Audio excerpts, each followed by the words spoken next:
Thank you, Owen. This is the May meeting of the Northborough Conservation Commission. My name is Greg Young. I'm the chair of the commission. And this open meeting of the Northborough Conservation Commission is being conducted remotely, consistent with Governor Healy's executive order of March 29th, 2023, an act relative to extending certain COVID-19 measures adopted during the state of emergency. All members of the Northborough Conservation Commission are allowed and encouraged to participate remotely. The order allows the Northborough Conservation Commission to meet entirely remotely, so long as reasonable public access is afforded so that the public can follow along with the deliberations of the meeting. The public is encouraged to follow along using the posted agenda unless the chair notes otherwise. Members of the public who wish to view the live stream of this meeting may do so by going to Northborough Remote Meetings on YouTube via the link listed on the agenda. Ensuring public access does not ensure public participation unless such participation is required by law. This meeting will feature public comment.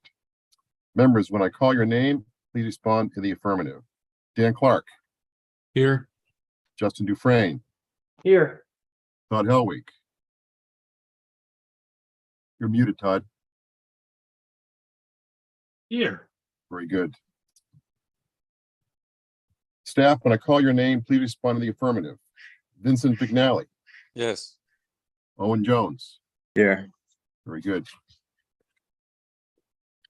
For presenters and or applicants on the agenda, the chair will invite each speaker or applicant on the agenda by name to make a presentation and speak to their application.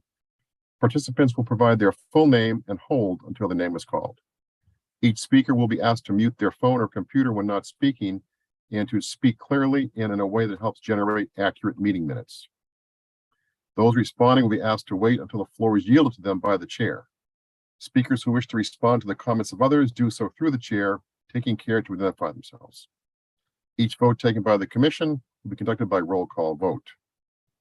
For items that have public comment, after members have spoken, the chair will afford public comment as follows. By phone, dial *9 to raise your hand and wait to be recognized. Please note that part of your phone number will be visible to those viewing the meeting. By Zoom, click raise hand on the bottom of your screen and wait to be recognized. The chair will ask members of the public who wish to speak to identify their names and addresses only. Once the chair has a list of all public commentators, the chair will call each by name and afford 3 minutes for any comments. Do we want to have somebody else read the notice, Vinny? I can read it if you want, Greg. I've got it. Okay, if you're ready, Justin, go. All right. The meeting will include the following hearings pursuant to Mass General Law, Chapter 131, Section 40, the Massachusetts Wetlands Protection Act, the Northborough Wetlands Protection Bylaw, and the Northborough Stormwater Management and Land Disturbance Bylaw. An application for a stormwater management and land disturbance permit for 311 Crawford Street, map 57, parcel 14, seeking to construct a new single-family home, well, and septic system with associated site work. Application for a stormwater management and land disturbance permit for 300 Bartlett Street, map 67, parcel 7, by NBI Northborough LLC, seeking permission to alter an area greater than 1 acre for proposed renovations to the existing warehouse building. An application for an abbreviated notice of resource area delineation for 0 Hudson Street, map 53, parcel 19, to delineate the wetland resource areas. Application for an abbreviated notice of resource area delineation for 0 Hudson Street, map 53, parcel 20, to delineate the wetland resource areas, and an application for an abbreviated notice of resource area delineation for 0 Hudson Street, map 53, parcel 21, to delineate the wetland resource areas. And yeah, that's it. Super, thank you, Justin. Yep. All right, meeting minutes from April. Any comments, concerns, questions from the commission on the meeting minutes? No. A lot of positive shaking heads here. Then if we have no issues, we need a motion to accept.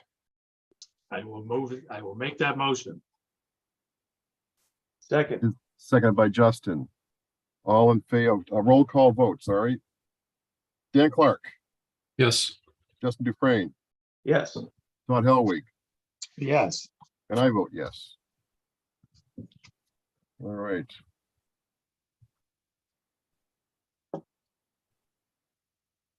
Let's see here. We will go with some continuations here. Lot 1 and 2 Buena Vista. Let me see what we have on that one. I think that's Vito, right, Vinny?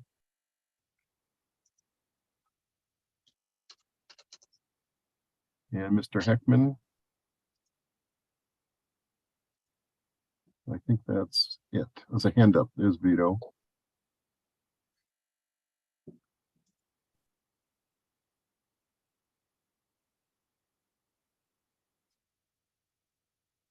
Okay, they should all be coming in. There's Vito. And I did throw Mr. Heckman too.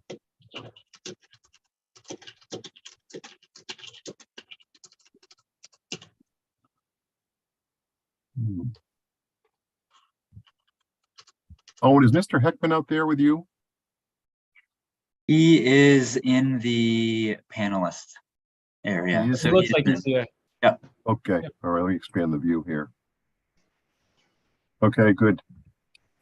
All right, let's see. So based on the last meeting we had here, Vito, there was some questions about some information Vinny was looking for and some updated plans. Is that correct? Yep, that's right. And we went back and forth with Vinny, and I think we've addressed all the outstanding issues. We submitted updated plans with most of the updates were more related to the O&M and SWPPP. There were a couple edits on the plan just related to that trench drain discharge and the way that gets routed. But for the most part, the plans are essentially basically the same as you saw last. Most of it was bookkeeping stuff with the O&M and SWPPP. I can bring up the plans if you want to see them. Yeah, the only other change actually on the plan was he added temporary sediment basins on Oh, both of the lots for Yep. during construction work. No, let's do a quick look, Vinny. Sure. You want to pull up the plan, please? You Sure, got I it, can Vic, pull it up. Vito? I gotta pull up. I have two computers going here. Impressive. Greg, I guess just while One Vito- works and oh, one well, doesn't. Vito- I don't know. There we go. Well, Vito's pulling that up, I guess. Just wanted to make a statement here that I know I wasn't around or I wasn't here for the February meeting where this was originally presented, but since then, and based on the town meeting and the approval of the Mullins rule, I was able to watch the recording of that hearing. So I'm pretty well up to speed on what took place now at the February meeting. Excellent. Thank you, Justin. All right. So on the plans, I'll go up to show those temporary basins. So we added a second sheet. It's more of a existing conditions and site preparation. So before they really start going, we have that temporary basin on lot 1 down in the front corner, or lot 2, I forget what they're called, lot 1 or 2. And then we added a long berm down through here. This is kind of a low area, so this would create a large temporary basin down in here. So when they start that earthwork, everything gets trapped up in that area before it can get to the wetlands. And then on the plans themselves, on the site plan portion, let's see, we edited up where that trench drain came out. Before we had a deep sump manhole in line from that trench drain to the outlet. And instead of that was a kind of a maintenance issue, thought it would be easier to put a sediment forebay in instead. It's easier to inspect, easier to maintain, and gives you the same TSS removal at 25%. So those were the two main edits on the plan.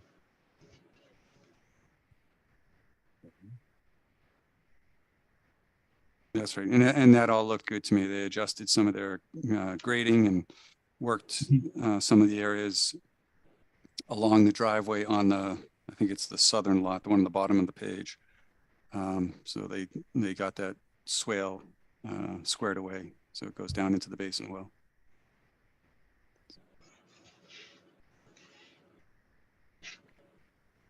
And you're pretty well set with what's been proposed so far. Everything is synced Yes, up. yeah, yes, we've gone around a couple of times, and he's been very responsive in taking care of whatever was needed. Any questions or comments from the commission? Nope. Okay. Peter, just a question I have is when do you plan to start work here? I think they're going to start on this lower, the lot one. They want to start Right. that one pretty soon, almost right away. Okay. That's the main one they want to get done. Okay. Now the reason I'm asking that, we know we had a number of the abutters were here for the first meeting, and there was some concern around how many trees are coming down, and will there be some sort of natural break there? And are we going to mark the trees off, or are we pretty? I know that Mr. Heckman's had conversations with them too, which is very good. And things seem to be under control, but we'll make sure we're set there. Yeah, he talked about having those flagged up just to talk with the abutters, just because that area down in here does get close to that abutting line. Yep. So I know he was talking to the abutters about flagging up trees and discussing with them if there's anything he could save in those areas. So I don't know if Ron, I don't know if he can hear us. He's on the call, but I don't know if he can hear us. But I know he was talking with the abutters during. Can you hear me? Yep. Yes, sir. Yeah, no, I think I have a pretty good relationship with them now, and I'm definitely, before we cut any trees, I'm gonna make sure they can see which trees have to go. I mean, they can see the limit of work area, but in some of the trees that are really important, I think, are actually on their property. I mean, so there should be somewhat of a buffer there. Where the driveway is and the side of the house right there, most of those trees are going to have to be cut that are on our property, but we're going to replace them with, some type of, plantings. So, which is what I've told the abutters there. So Good. everybody seems to be on board with me at this point. So, Yep. No, I remember after that first February meeting, I believe you met with them between February and March meeting, and a lot of issues were worked out.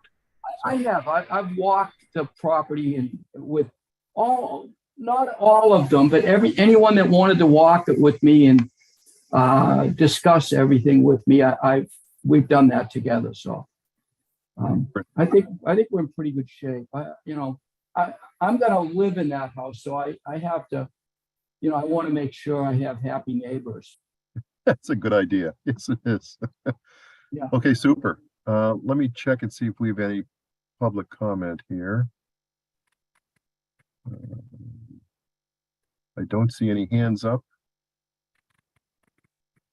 Okay. So then we can move ahead here, Vinny, and close the meeting and Yep. take a vote here, sounds like, Yep, right? we can, close, stop sharing. Thank you.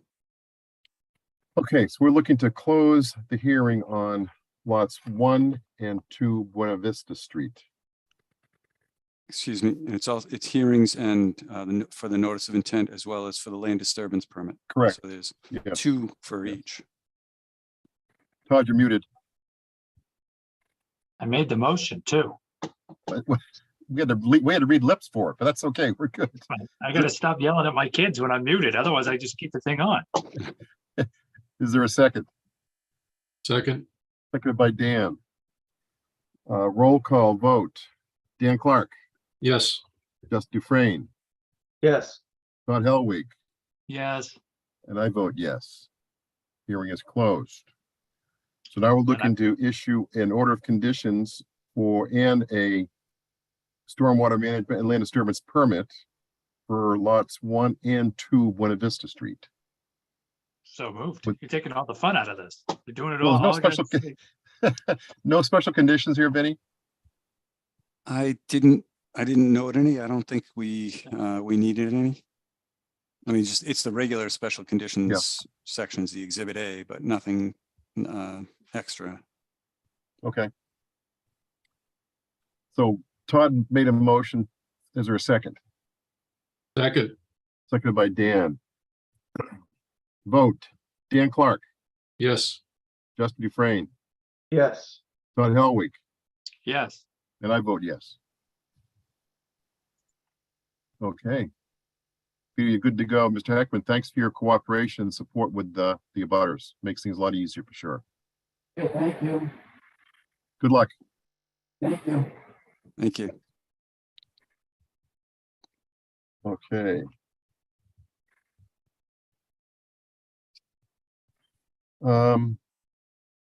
You ready to move on, Vinny? I am, sir. 63 Shady Lane. Let's see who we have on this one. We have Zoe, or Zoe, I should say. And I believe that is it. No more hands up. Hi, everyone. There you go. There we go. Hello. Zoe from Goddard Consulting. Hey, Zoe.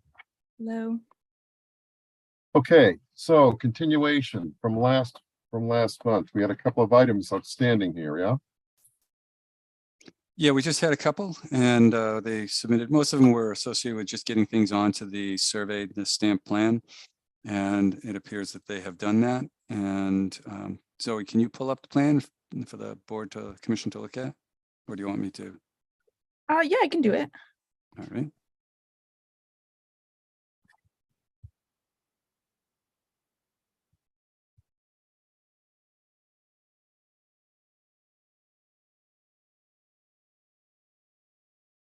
All right. Got the revised plan here. Okay, we can see it. Perfect. Yeah, so I think just wanted some of the buffers clarified. So the buffers are the pink ones going off of the riverfront here, the Mhm. pink ones. And then the bordering vegetated wetlands that are located up in this northern portion here, and then offsite up here. The blue buffer lines are associated with those BBW. So we went ahead and added those on. Yeah, and then there was an erosion control detail that was added as well. Right. And the other one was to show where the restoration area was going to be, or replication area. Exactly. And I'm going to zoom in right here in this location. We went ahead and just switched out the tree. We're going to do the applicant would do a sugar maple instead, and then 2 witch hazel shrubs right in that area here. Okay.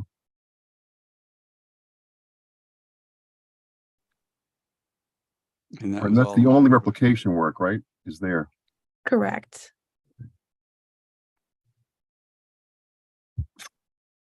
Vinny, are you all set with the latest and greatest? Yes, they came through with everything and had responses. One of the question was whether there was wetland down near the stream, but I get it. I went out there and it looks like it's a very steep bank, so there is no wetland associated with it, and that's why it was not flagged or not shown on the plan. And so they showed their setbacks appropriately. All right, good. Any questions, comments, concerns from the commission? Nope. Okay, let me double check here, make sure they public comment. Okay, I don't see any hands up. Okay. Then let's close the hearing. Need a motion to close the hearing. So moved. Is there a second? Second. Seconded by Dan.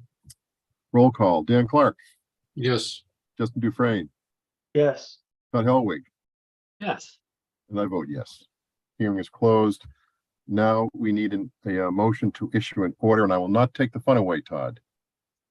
That means you're gonna make me get back to the screen then. All right. Well, what do you want to do here? So that's I want to move to issue a order of conditions for 63 Shady Lane, DEP 2471228. Is there a second? That's Justin, you second? Yeah. Roll call. Dan Clark, Yes. Justin Dufrain, Yes. Todd Helwig, Yes. and I vote yes. All set, Zoe. Yep, so that's good. That will have our typical Exhibit A of standard conditions on it. So, All right, thank you guys. Thank you everyone so much. thank you, good job. Thank you, Zoe. Okay, those are the continued hearings. Now we have several new ones, starting with 311 Crawford Street, Stormwater Management and Land Disturbance Permit. Let's see who we have from the phone from that. That should be Mark Elbag. I see Mark Elbag. And then Bandy or Menaswini. I see Both. Bandy. Okay, they've both been promoted. I am here. Thank you. Hey, Mark.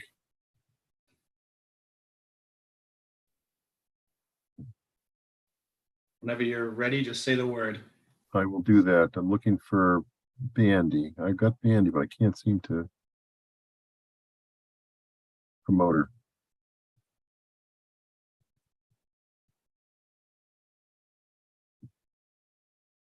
Oh, would you see, oh, okay.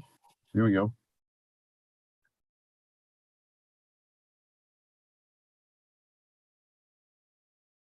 Yes, I have joined. Okay, you've joined us. Hi, everyone. Now, should I refer to you as Mr. Bandy, or do you have another short name you go by, or first name? Oh, yeah, Bundy is fine. Bandy's good. Okay, very good. Thank you. Okay, Mark, you want to tell us what's going on? Yeah, certainly. So this is a land disturbance permit for a single family house to be served by a driveway off of Crawford Street at 311 Crawford. It'll be a garage under style house to keep the driveway down lower, and served by a on-site Title V septic system in the rear of the lot. The general design intent is that we have a portion of the stormwater coming off the structure and the impervious from the house going into infiltration units. And then we have the driveway going into a stone swale. And because of limited space, I've incorporated the pre-treatment or the TSS removal and phosphorus removal in that water quality swale. So it will be a riprap swale with a layer of filter fabric for treatment, and then another layer of riprap to hold that in place on top. So the driveway drains to that swale and a downstream basin. And we've made the basin as kind of as large as we could with some tight Excuse me, Mark. site constraints. Yep. Just to jump in, you want to share your screen so you can kind of walk the board through it, or do you want me Oh, to certainly. share and Sorry do the about that. map and I'll follow along? Yeah, certainly. It's easier to see something. That's all. Mhm.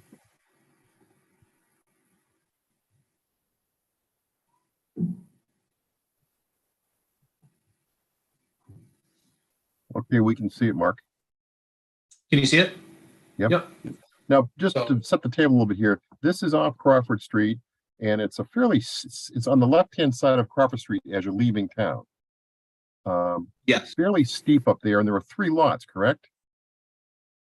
I believe the original owner cut it into 4 lots, and they're, I believe, all individually owned at this point, but I'm not sure. So my Yes. client owns 311, which is lot 2 on a prior A&R plan.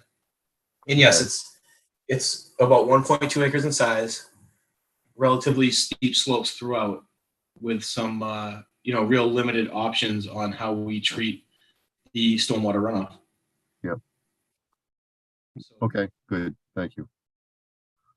so just to go back, you can see the house roughly in the center of the lot with the Title V septic system in the rear, the reserve area also in the rear. The infiltration units are in the front of the house in a fill to get them above seasonal high groundwater by 2 feet. We then have some slope stabilization. We've kind of put an S turn in the driveway there to make it as long and flat as possible. And we have the downstream water quality swale on the low side of the driveway tying into that basin at the bottom of the driveway for any additional sediment treatment. And I think that's the gist of it. If folks have questions. Yeah, I'm just looking at we did visit the site during our site walks last week. So, Yeah, Mark, can you zoom more into the house and the driveway in the front? This gives us a good idea of the whole site, but it's tough to really see what's going on there. If you can just zoom in. You tell me, because I'm not seeing I have a larger screen, so it's hard for me to tell what you're seeing. One more zoom in. See how that goes. That's the 100% plan there. All right. Yep. That That, looks like that, the right. that focuses on the front half of the lot only, Vinny. Yep. That looks good. Right. And we did leave some vegetation up along Crawford Street, as much as we could in that top part of your screen there. Yeah, the upper right portion of the screen has Yep. it's untouched. And so this is a situation where they revised the plans. I got them this morning, and it was a busy day. We had a whole bunch of hearings to prepare for today, so I didn't get to review them in detail. But it looks like he's going in the right direction. But because the slope along that driveway coming down from the house is a 2-to-1 slope. And you now have, on this new set of plans, you have a detail showing some treatment. I kind of just saw the detail. What is the treatment you're using? That's a jute mat with seed. Just jute mesh? Okay. Yep. And there's some in the rear of the lot as well. There's the, if you can see my cursor, there's the note calling it out there. Yep. And that's been rated to handle a 2-to-1 slope, jute mesh. I mean, I know there's different programs that you can use. I'm not sure. I couldn't read what it says. Yeah, manufacturer. That's kind of the general industry term, but the actual spec is on the plan. That North Okay. American Green SC 150. Okay, it is. All right. All right. And what's that slope off the septic system? That looks pretty steep. Is that the same as Yeah, the that's 2-to-1? It's I picked up this project with a septic already designed, so that's basically that's the breakout fill on the downhill edge of the system. Okay. The system design incorporates a poly barrier so that you don't need the 3-to-1 slope below it. It actually goes right to there is no slope requirement in Title V there, so that's why that slope is a little bit steeper and similar to the front yard, because they are incorporating that poly barrier into the Title V design. Yeah, I'm familiar with those, but I haven't gotten a chance to look at it. I'm not sure if Justin might have some thoughts on that, because this is a land disturbance. There's no wetlands on the property. So it's all just relative to erosion control to protect Crawford Street and for like ongoing after post-construction maintenance and management. Yeah, I mean, I think, Vinny, just on my end, I think it looks pretty good. Obviously we'd want that slope stabilization for the 2-to-1s. Where you get into the septic system up there, having that poly barrier, that's required as part of Title V. Just when you have a steep slope next to a septic system, you have a certain setback, and then you need that poly barrier to just prevent a breakout in the slope. So they have that. I think in general, it looks good. I think this is very, very similar to a recent project we have. What was it, Greg? Probably a couple years ago. I'm trying to remember whether it was Howard Street, Green Street, maybe Todd remembers too. We had some issues definitely during construction. So I think it's really important as these slopes are exposed that the contractor is doing a good job to get those blankets down and really, work to establish that. I think one of the things we had an issue with, particularly on that project, was even the way the driveway was graded, the down gradient side of it. They didn't provide as wide as what's shown on the plan I see here for all the stone and everything next to the driveway. I think that's going to be really important to grade that in there early and, you know, make sure that's kind of established. And then after construction, maybe even try to clean out, you know, any kind of fines or sediment or anything that gets into that before it's finalized. But I think one of the issues we had there was right off the edge of the driveway, you know, we really started losing soil and stuff Yep. pretty quickly. There was a couple of big rainstorms during construction, and I think it was, you know, they struggled. I think on that one too, they changed contractors a couple times, and the site ended up kind of sitting vacant for a little while. And, you know, because of that, we were certainly having some issues there. So I just think construction will be important. It's just going to be important to kind of keep an eye on it and make sure that there's extra wattles and things like that on site that can be deployed if needed. I just feel like we get into a lot. You know, a lot of our sites now have steeper driveways, are a little tougher to construct on, and we end up with some of those issues during construction. So I just think that's going to be probably an important piece of this one. I remember the site, Justin, was on, I think it was Green Street, but the house was way up high, had a big driveway that turned down and came across. It actually was a little bit of a bridge across there was a channel down there before it hit the road. And we had issues with icing and so forth going down there and water runs. Yeah. Mhm. And that was it. And I think the contractor disappeared, or the owner disappeared like mid-construction or something. Yes. And then they had to pick it up like a year later. And think about this location on Crawford Street. I mean, it's going to be very, very visible. There's a lot of people that use that road every day. So if there's any sort of sediment running across or water running across, it's going to get escalated pretty quickly. So. Yes, and there are certainly downstream abutters across the street. I'm sorry, Mark. Yeah, it's going to be very important that we keep this a neat construction site because, like you said, it's a busy road, it's a narrow street, and there's a lot of downstream abutters across the street. Yes. Yep.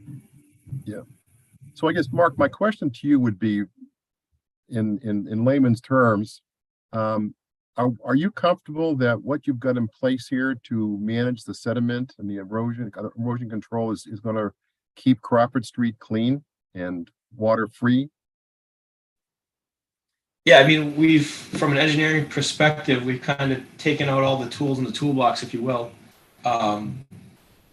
between the perimeter erosion controls, the truck tracking pad at the driveway, and the large riprap swale with the downstream sediment basin.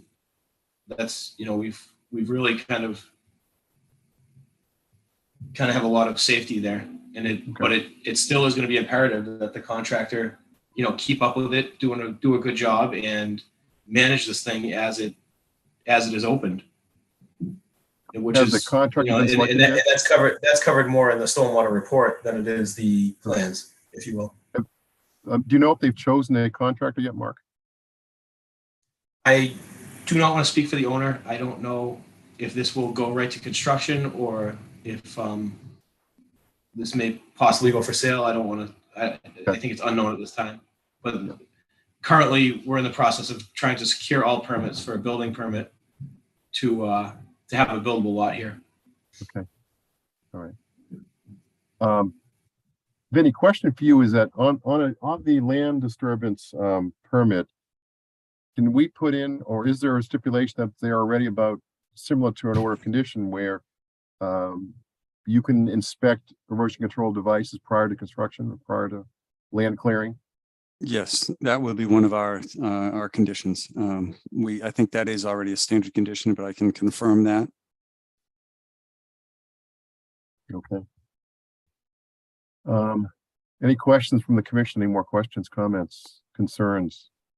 Well, the concerns, like I said, I still have to review the plans. The concerns that I have right now are that the grading on this plan it shows the stone going next to the driveway, but the grading doesn't show the stone. So I'm not sure you're going to have enough space to do the grading that you need. It's off the picture now. It's off our screen. So you can go up on the picture a little bit. If you can slide up a little, Mark. Yeah, I'm working on that now. Okay. Yeah, the way you've got the grading on there, you're right up to the property line and the perimeter barrier. And and you don't show the 1 foot drop for can- the stone. So I wasn't sure if you'd be able to make sure you fit it in that area. Yeah, my computer's a little slow here. Hang on, I've addressed that with this set, Vinny. Hang on 1 second. Yep. I've added some sheets to the set. Well, I think I saw your detail and the detail looked good, but the grading didn't Yeah. show it. Hang on 1 second. I'll kind of show you why the grading is a little bit deceiving, just based on this detail. If I can get this to scroll down for me. Not too far, sorry. When it's in share screen mode, it's very slow to react Right, you go on past my it. end. Patience. There you go. So there you can see the cross section of the driveway with that stone swale and the fabric. And what happens is it's, if you follow the surface of the driveway, it's roughly level to the far edge of the swale. So that's I why can't those zoom in on that. that- I can't see that's why that. that's why those contour lines in plan view end up coming straight across the plan. Oops, sorry. So that's the proposed driveway cross section and water quality swale on the edge. Okay, well, I guess that's what I would look at. And on the other side, you have a 2 foot level area as well, Yeah, and that's on the inside of the corner. right? And that's, Yep. I mean, I guess that's what I have to look for on the plan. And see that those are there. Yeah, I can take a look at that as well and make sure we carry enough width. Right, but I think the biggest issue I have is knowing what the groundwater is at the site, that it's pretty shallow. You've got soil information. It was a Paxton soil, and you've got Yes. breaks in the soil, and you actually had a couple of failed perk tests, I think. Yeah, it's a Paxton soil, so it's not great for infiltration. The good thing is there's a high runoff coefficient for the pre-construction. So there's Yes. already a lot of, between the steep slopes and the Paxton soil, there's a lot of water coming off that site as it is. Groundwater out here is between 38 and 41 inches. So we Yeah, can well, certainly that's- hit that. We can certainly hit that at the infiltrators, and we've worked to keep 2 foot separation under the infiltrator units. Where we lack is along that water quality swale, because we're stuck with the grade of the driveway there going up that hill. Right. Right. So those, I mean, just for the commission, that's what I'm looking at is you got to cut in some areas on that driveway to get it up. And so in that cut, you're getting down into the groundwater, estimated seasonal high groundwater, I assume. And so Yeah. it'll be good in the future. It'll probably dry the soils out a little bit over time. But if construction starts in the springtime or early fall and they start cutting into that, they're going to have water coming in even when it's not raining. So that's what I'm kind of trying to look at. And I'm hoping to get a couple of soil tests at those infiltration units, because under DEP requirements, you're supposed to have a soil test at the location of each. But I mean, all I need is just one between them, or one in each one, or in one or the other. But we need something, because the one that's farther up by your arrow is in a different soil based on your soil map. And I wanted to see what's going on with the area down. Yeah, where it's infiltrated. There's been extensive soil testing out there. I am currently working on getting logs for that DTH5 up there on the plan. Right, but Go ahead. I'm sorry, Vinny, go ahead. no, and I mean, these are the issues that we can probably work out, but I wouldn't want to close the hearing tonight. Well, so I was going to say, it's not like there's some open items here that need to be addressed to your satisfaction before we can close. Right. And do we have Vinny, Fred take a look at the stormwater and anything? Did he have any comments or? Fred took a quick look at the stormwater stuff. He actually was more interested in trying to get, he's got an issue with the planning director there. The 4 lots that are proposed, 4 different curb cuts on Crawford Street, they're considering those, and they reviewed it, and it appears that it would be much improved if they could do a common driveway for this lot. The one on the bottom of the sheet, I think it's to the west, and then not the one just abutting this, so the upper part of the sheet, but even beyond that, trying to connect all three of those into one common driveway just off this property line. Mark, can you bring the screen to show just the I abutting don't know if I have that handy right. I don't Well, have, I don't think know if you're have on that this pulled screen, up. you can kind of see the area. Yeah, there's the existing driveway. If you can see that, let me zoom in a little bit. Yep. So what Vinny's talking about is, let me zoom out, sorry. That's What good. Vinny's Yeah. talking about is there's an existing driveway here that serves a lot. There's another frontage lot here, and then beyond this frontage lot, there's another retreat lot. So I've been in communication with the owner of the retreat lot behind 311, just to, see if a common driveway would be an option. Oh. But, I think that's because that's a whole nother permitting process that would have to enter. Yeah. I don't know if it's going to be feasible, but it's not off the table. That's for sure. Right. So that your Well, question, Justin, was whether the engineer, whether Fred, the town engineer, commented on this, and that was his bigger concern, was trying to get him to go with one common driveway, so there's less impact and less cutting through that slope going out onto Crawford. But he hasn't done a formal and official review of the drainage.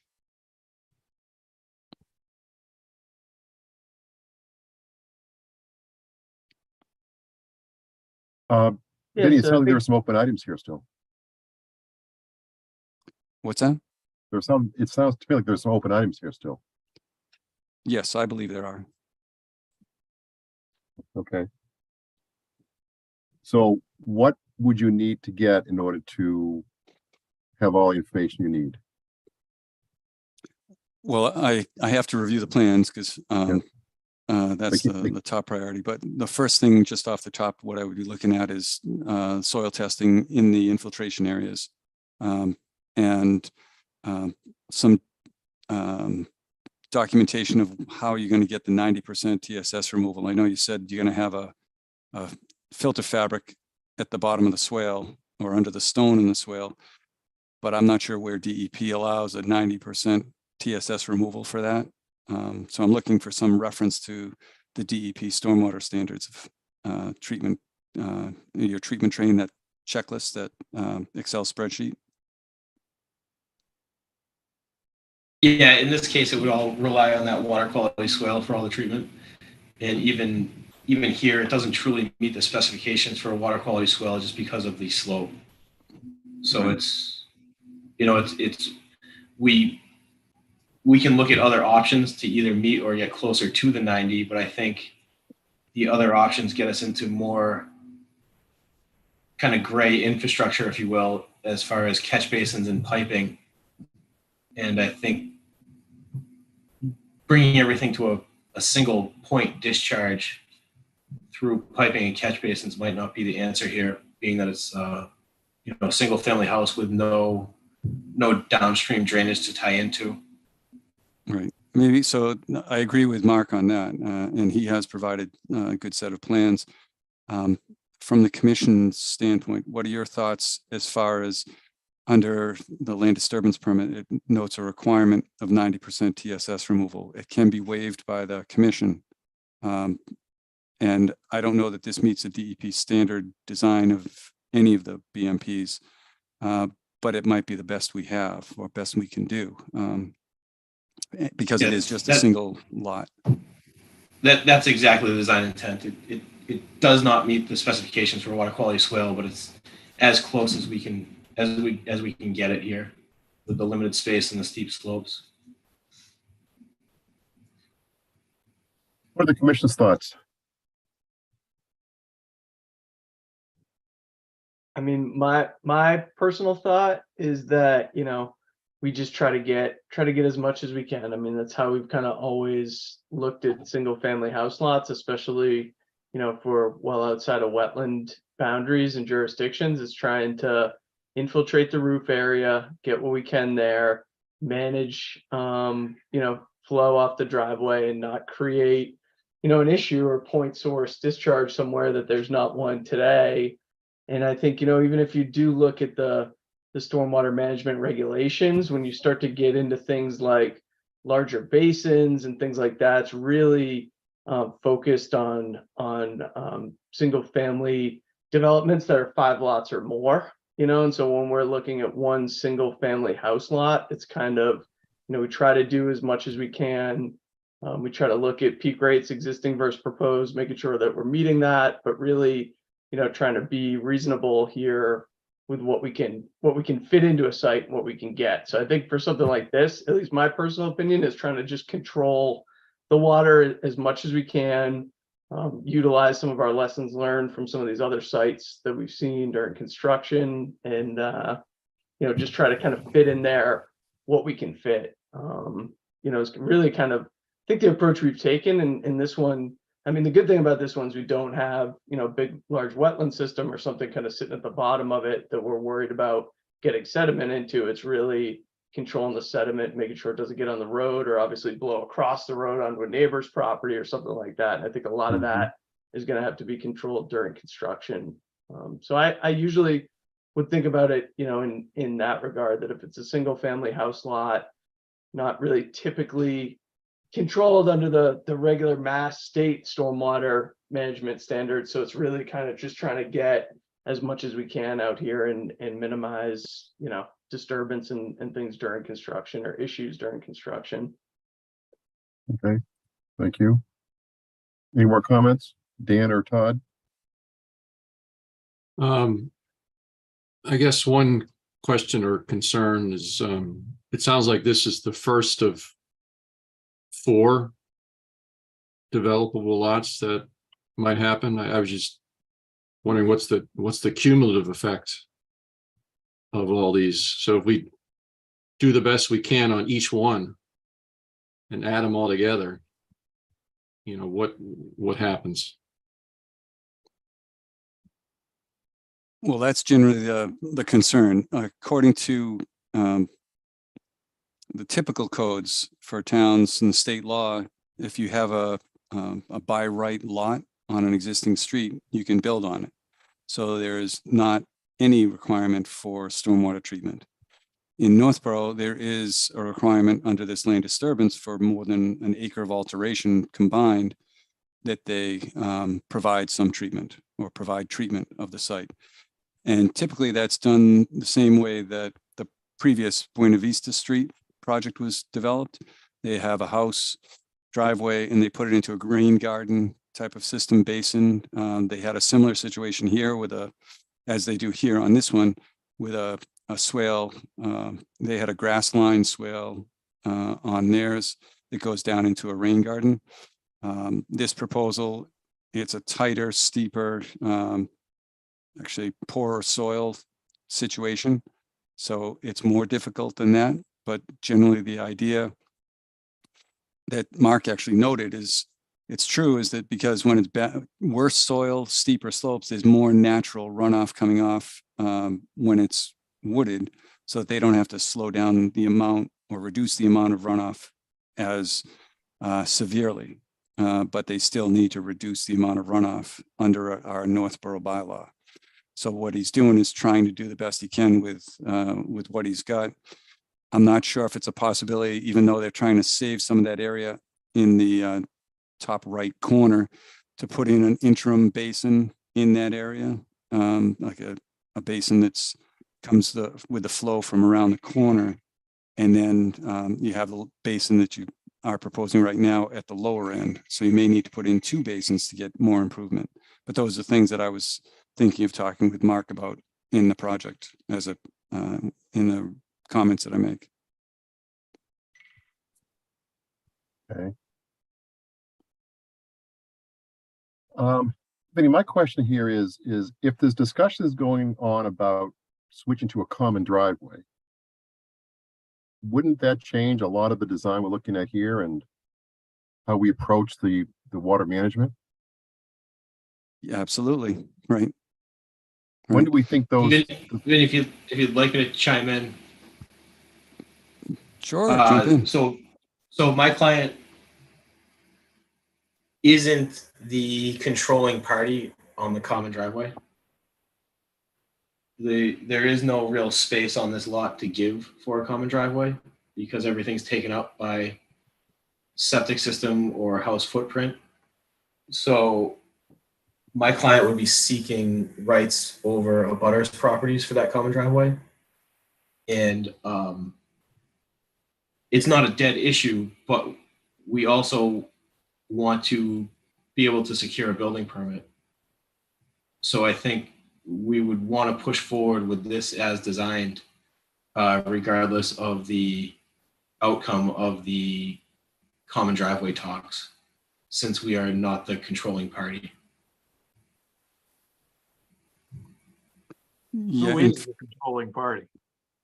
property to this, which way is north? It's one to the south of us. Yeah, it for us to have a common driveway would really be the landowner of 305, and he's not opposed to it. It's just So that's a different human being. It's a different party. It's a lengthy process. Yes. Now, I'm trying to get this clear. It's not like Yep. an entity that's owned by your client. It's a different human being entirely that you need permission from. Yes, I believe I don't know for a fact because I've only been in touch with 305, but Vinny could chime in. I believe Yep. all 4 lots are completely separate ownership at this time. Yeah, the owner of the whole group is the property to the south, assuming north is up on the plans, is that property south of this property. That was the original owner for the whole portion. He sold off 3 of the lots and is retaining 1 for development for his family. He has been in to talk to the town engineer and myself, and he is open to the idea of a common driveway. He has, I think, attempted to contact each of the abutting properties with differing success. I think this site, if I remember right, they were contacted, but they weren't interested because they wanted to go ahead with their existing building and move forward. They didn't want the time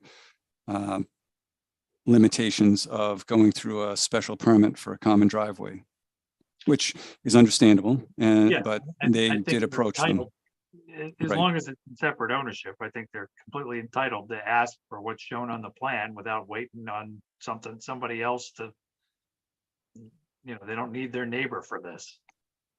Yes, yes.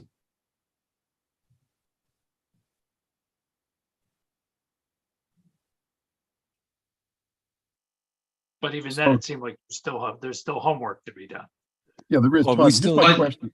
I On the don't know on that the this. common- I don't know that this homework to be done because it is a possibility, and the client is certainly open to it, and we will continue in good faith trying No, for no, that that's outcome. not what But I meant. What I meant was, I agree with you. We should be able to act on just this lot and what you have given us.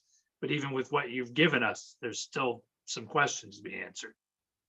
oh yes, yeah. I just got comments back middle of last week and just got revisions over to Vinny today. So there's still a few outstanding issues to iron out. Todd, question here on the common driveway. If an approval is given to this design at some point in time, and between 2 months after that, the decision is made to go with a common driveway, and this person also agrees to that for whatever reason, then we're back to square one. Yes. Yes, okay. Well, the bylaw. Yeah, I think for- would be back to square one, both on the land disturbance permit and would have to go through the common driveway application process. Right. For special Right. permit. Well, I'm not sure, it's a new bylaw, it's only a year and a half old or so. And I'm not sure if there's an opportunity to amend it, because it was kind of drafted similar to the wetlands regulations and the construction general permit standards, a kind of a mix of those, which do allow amended applications. So if generally the house is in the same location, you're gonna flip the driveway to come in on the opposite side of the house, and it is a less impact. It may be just an amendment to this, but that would again be up to the commission. And I don't know that we need to go through the whole public hearing process, because there's another public hearing associated with the common driveway. So we would just have to look at the the design and the sediment control aspects.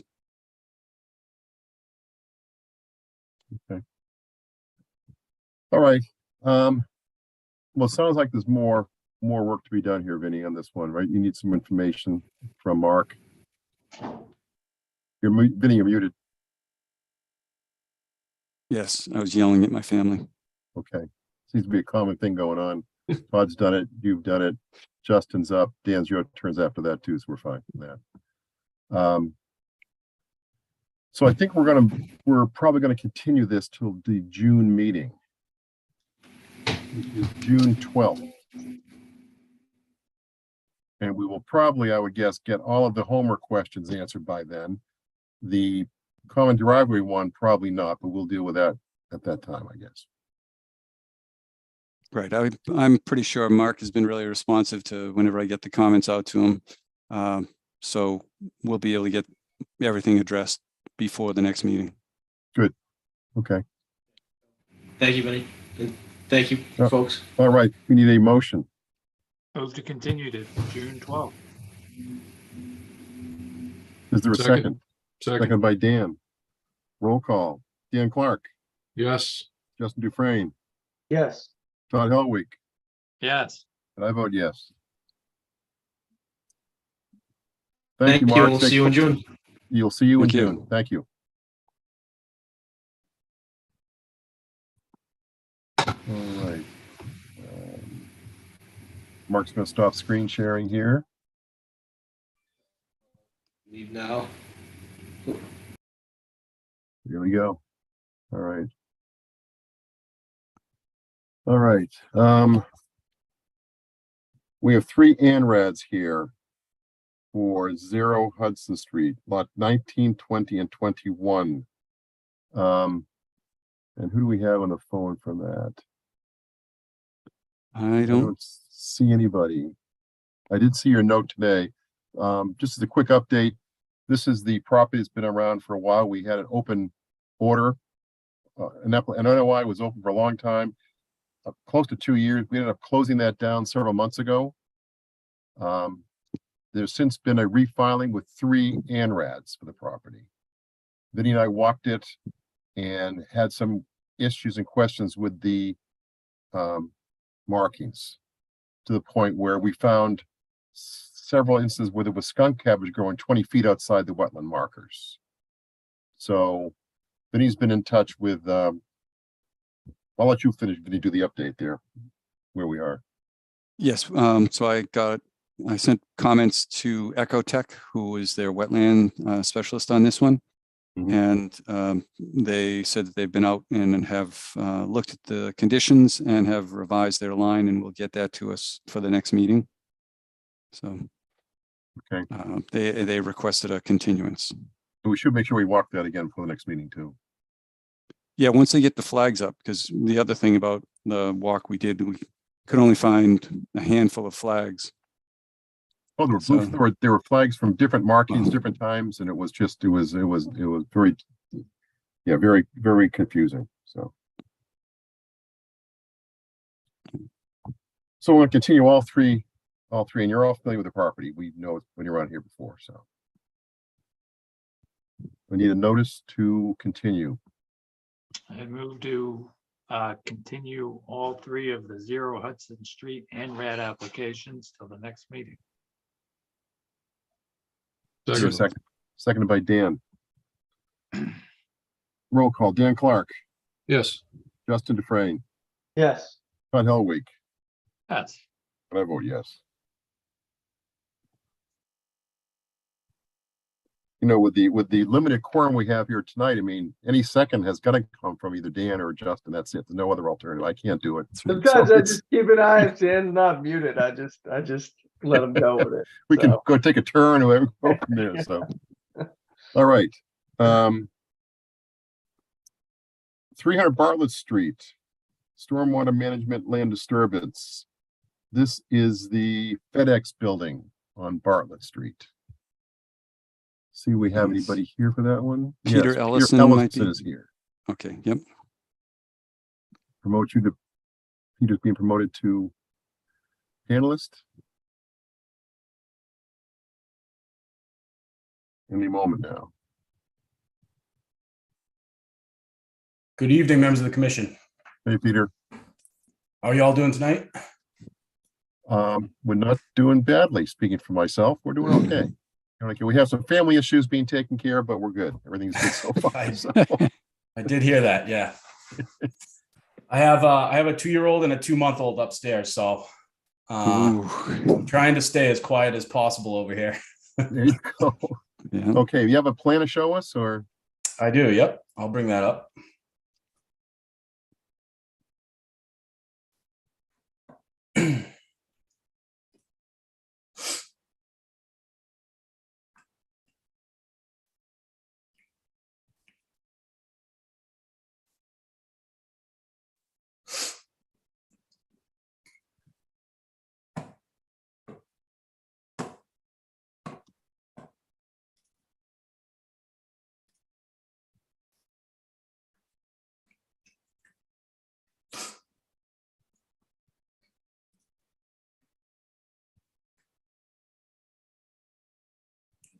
Okay, can you all see that?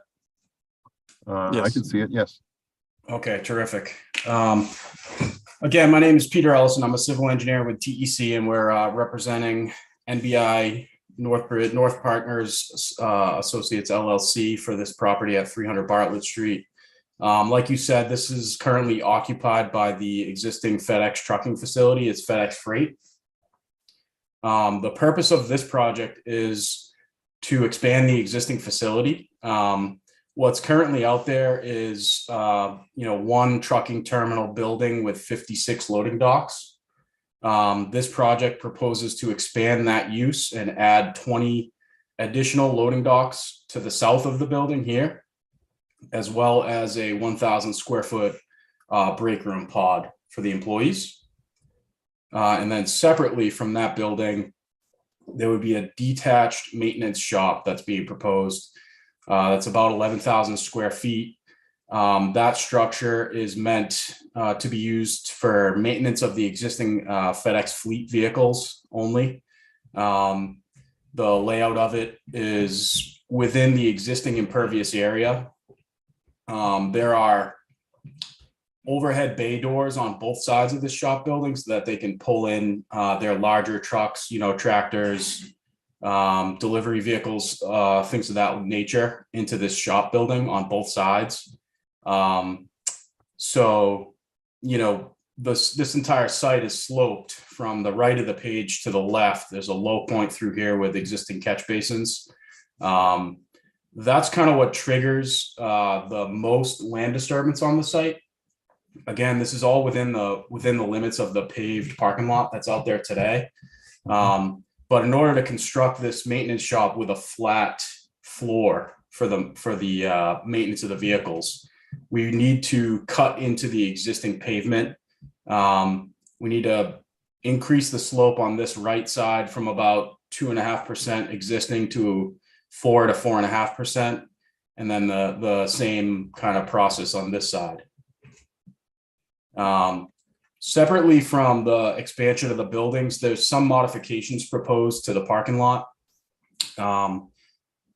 In this top right corner here, they're proposing to add 24 additional employee parking spaces. And the way that they would do that is cut across, there's a grass landscape strip at the front of the site that kind of separates where the employee parking is located from the rest of the kind of trucking facility. They would cut across that landscape strip and stripe off 24 standard parking spaces with a fence line. I think that kind of, it might be helpful if I bring up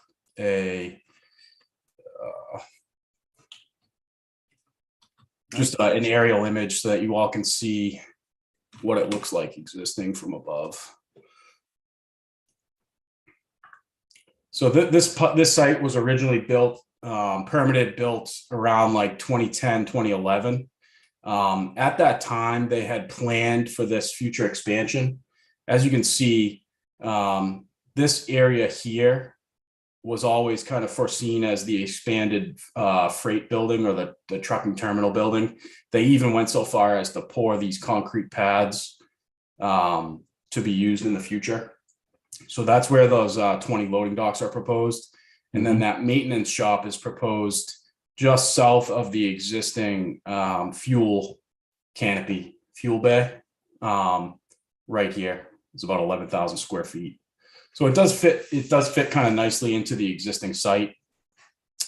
Other than that, I did receive a comment letter from Vinny last week. There's really nothing in that comment letter that I disagreed with. So we're in the process of formalizing a response to comments letter, which I plan to submit to Vinny and the commission probably tomorrow or the day after. And hopefully we can get those comments resolved and move this thing forward.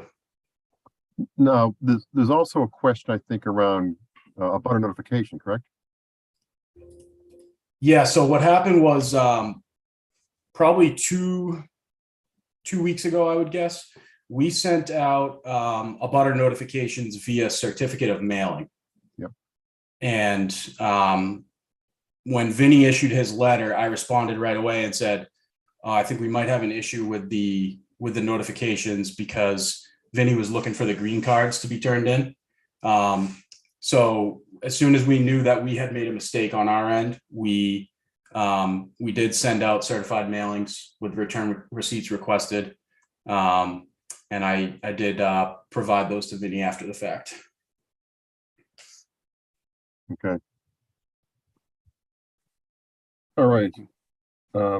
Vinny, where do you stand? You need comments back, correct? Yeah, I just need responses back. Again, on this one, there was nothing really huge. I guess a question that I had, you've got on your plans, you're talking about it was one of my comments. You've got a cut line, a saw cut line all the way around the perimeter. And I was worried that we were going to be doing a whole lot of earth movement for that whole site pretty much. So I was wondering what the reason for that saw cut line is and what's the intended repair area for your paving work? Yeah, we have, so what we show on the plan is a limit of work line that looks a heck of a lot like a saw cut line, which I think is probably what was confusing to be able to tell the difference. Much of the work over on this part of the site is just changes to existing pavement markings and striping out there.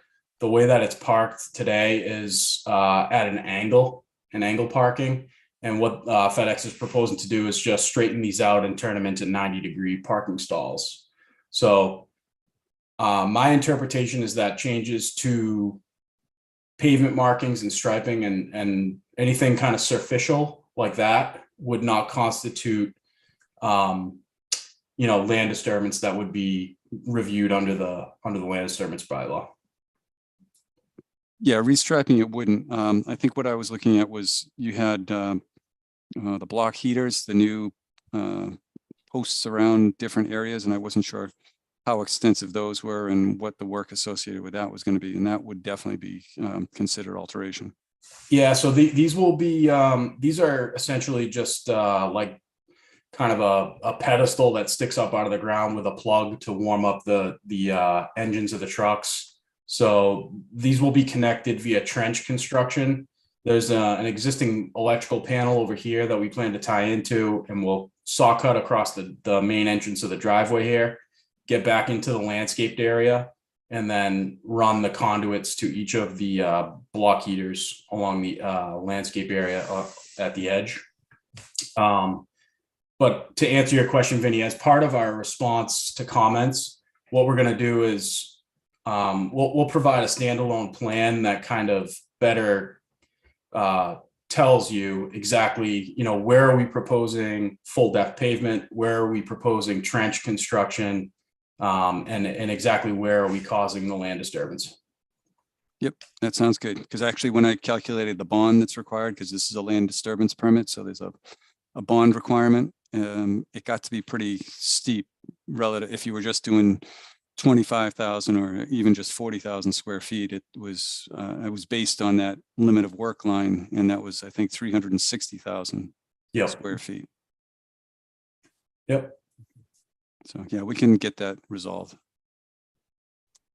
Very good. Any questions or comments from the commission? Concerns? No. Submitting, we're continuing this, it looks like. Yes, sir. One question, this has to go before a planning board, correct?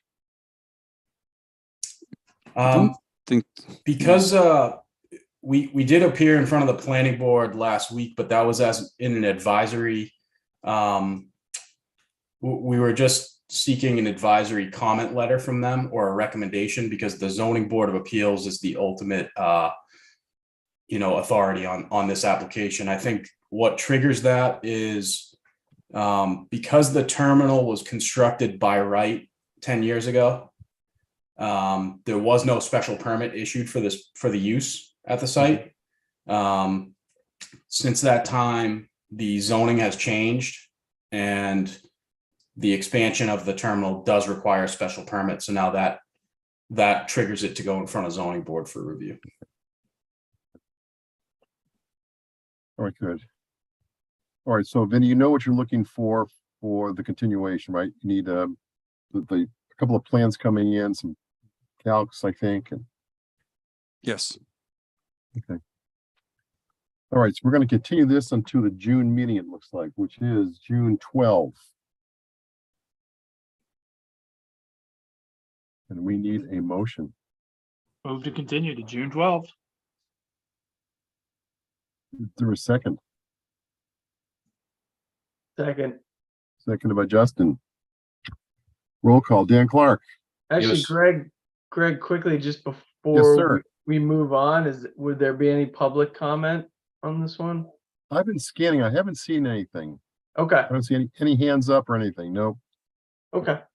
no. That was one of the reasons I kind of asked that question about the next level of authority here. So, Okay. yes. All right. I think we're good. We're at you, Justin, for the vote. Yes. Todd Helwig. Yes. I vote yes. Okay, Peter, we'll see you on June 12th. All right. Thank you all. Have a good night. Thank you. Thank you. You too.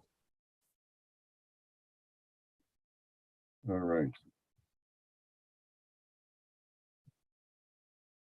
I guess That with is some of the, these too, we'll have to be careful on the land disturbance ones. Certainly, Greg, and you alluded to it, if there's planning board or zoning board or anything like that, it's almost like we almost need to hold off on closing anything just because there could be changes that come out of those boards, as they go along. And I don't think the applicant would want us to close and then, have to reopen something or do an amendment to something or something else if things change along the way. So it'll be interesting as we do these land disturbance ones to just keep a close eye on timing for the other boards too. it's not as Yeah. clean as an NOI. Right. And that actually is a good comment, because I just got invited to a meeting with the building inspector and the planning director and the town engineer to talk about 300 West Main Street that we just issued an order of conditions on for that building, for the school and parking, accessible parking changes that we just In met on back. last month. Yep. That was just last month. Yep. And we issued it, and we sent them the information, but the applicant still needs to go, I think, to the ZBA for a permit. So we're making sure we're coordinating it in-house in the planning department. Okay. All right, that's. Yeah, Justin, with you. It's gonna be, we're gonna have to tread carefully here and learn as we go, I think, some of that side. Yeah.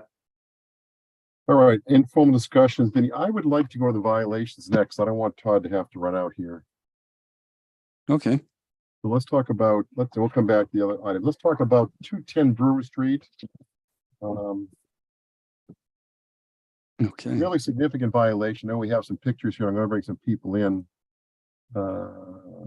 Who should we bring in? I think we want to bring in There, Joe Terra, maybe? Well, Paul, yeah, if he wants to speak. Yep. And then Mr. Silva. Zoe's got her hand up. Oh, she got tagged with this one. Oh, good. Okay. Okay, I'm gonna bring you in, Zoe. All right, I'm here. Hi, Here. everyone. All right. Anybody else? Anybody else? Is Mr. Silva there? I see Natalino Silva's out there. Yeah, he should be. He's one of each. We should bring him in, Zoe, right? Yeah. Yes, he's the property owner. Okay, So it's in process. he was a property owner. He actually requested a building permit for a pavilion next to his pool. And so that's where it all started. So he was trying to do the right thing, getting a permit for his building. And so then the building inspector in their review asked for comments from me. I said, well, looks like there's wetlands right nearby. We need to check on it. So I scheduled a site walk with the property owner, and we took a look at the site, and I can show you a couple of photos. I hope.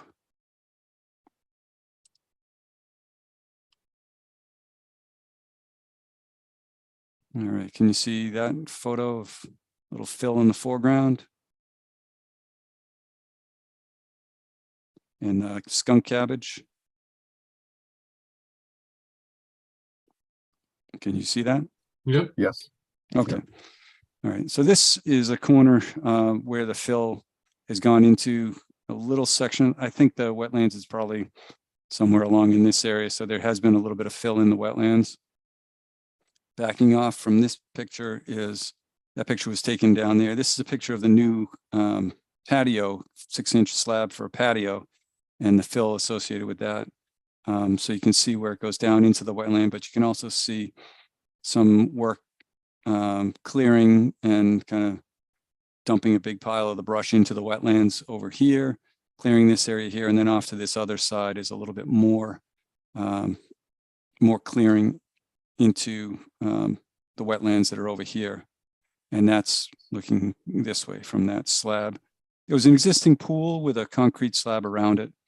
So the contractor, Mr. Terra, replaced that concrete slab, and he was also asked to add in a slab for a patio.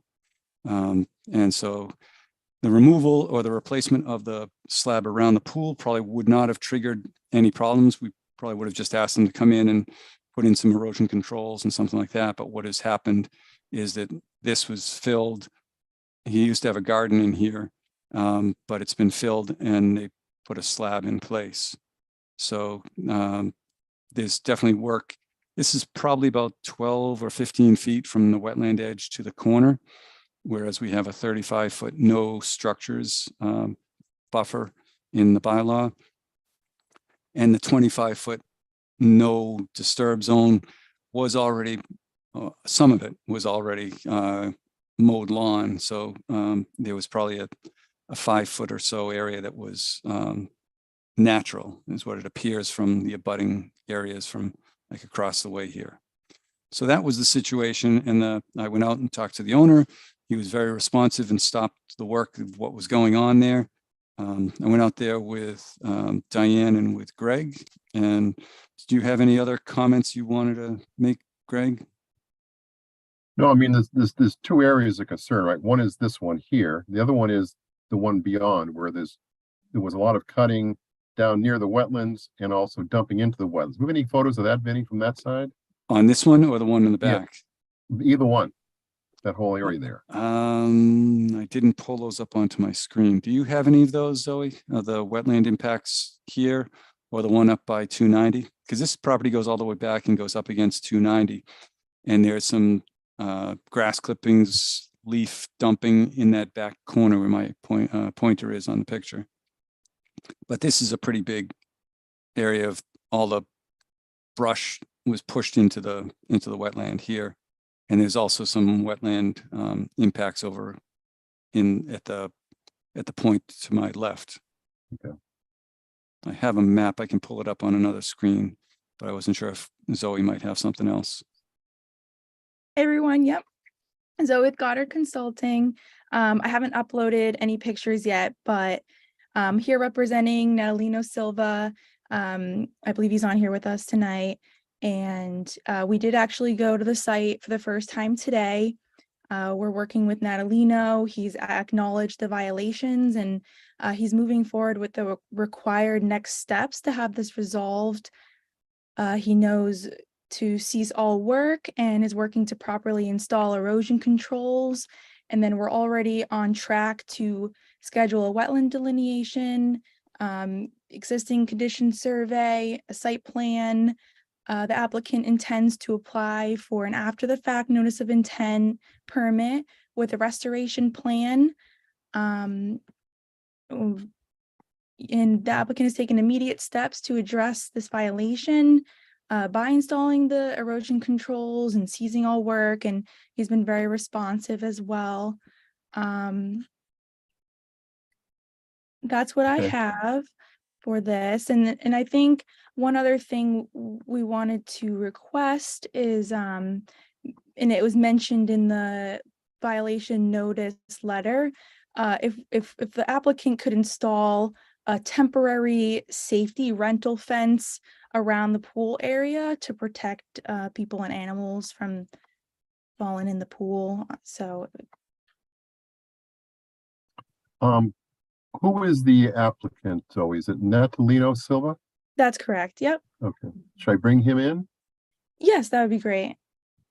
Okay, I think he's already, we can promote to panelist. Mr. Silva, Mr. Joe Terra is also here. Joe was the concrete company, I believe. Yes, that's correct. Okay. All right. Correct. All right, thank you. Thank you. All right. So, you're gonna file an NOI, which will include a get well plan. And,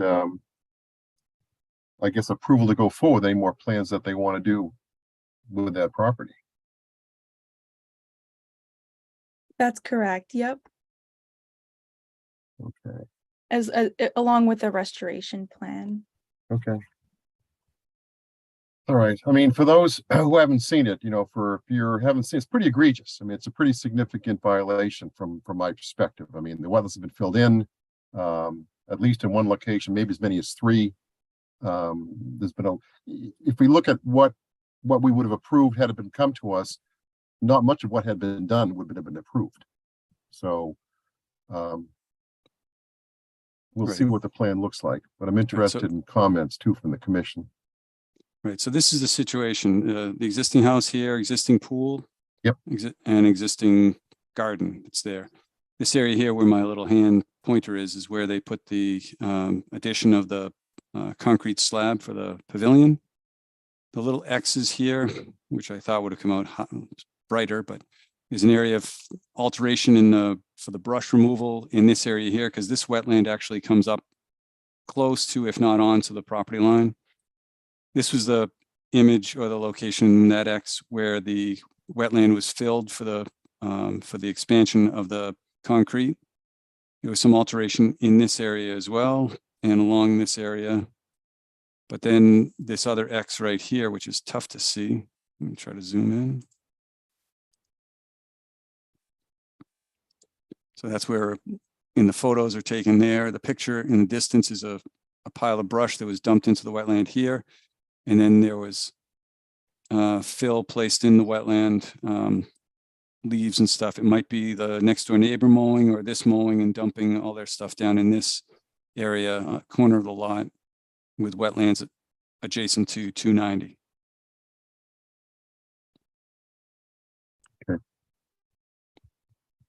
Okay. And this area here is what's all been, there are no trees or brush in this area anymore. Yep. Clear cut. Right.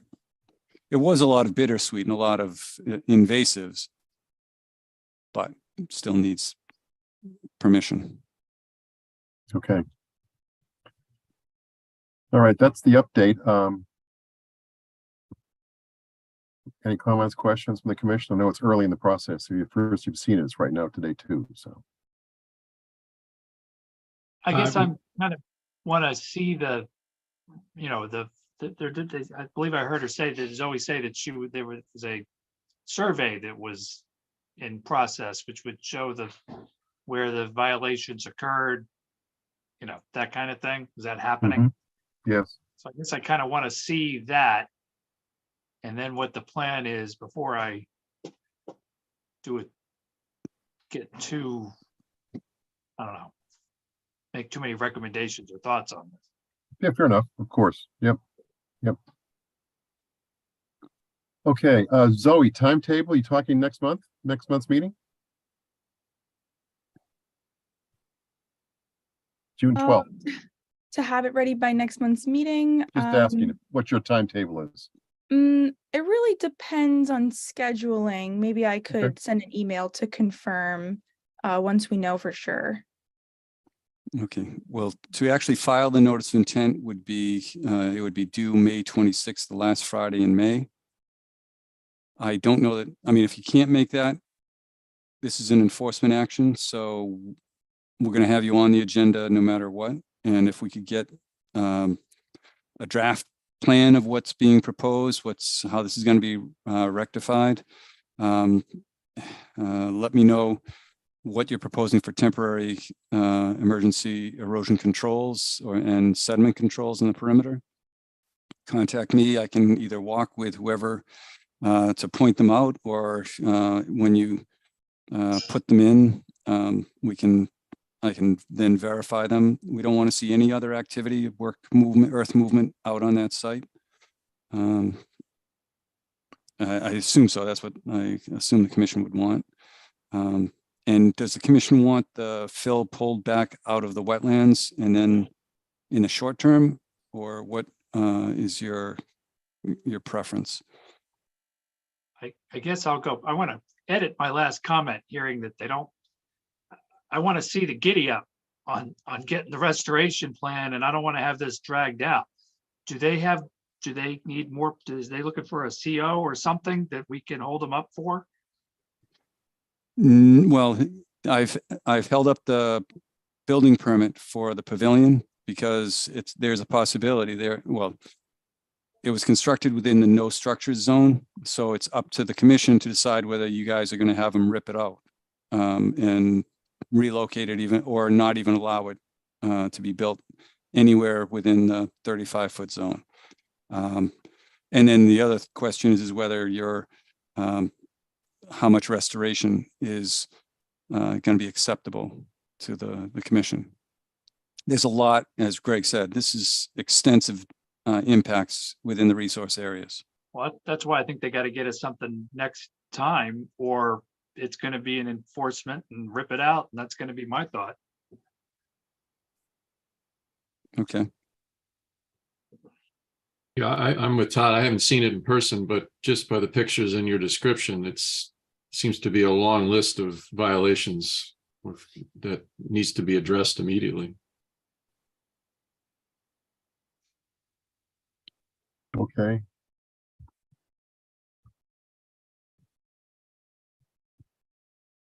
So Zoe, as Vincent said, you're on the agenda, whether you like it or not. You're on the agenda for next month, and if you're ready with your filing, I mean, that you've got a couple of weeks here, but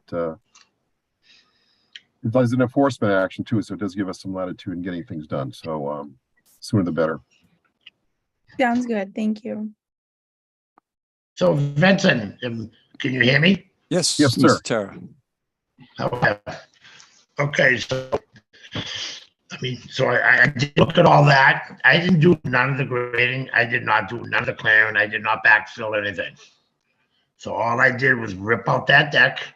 I replaced the deck, and then I did do the 20 by 20 on the garden. That I did pour that.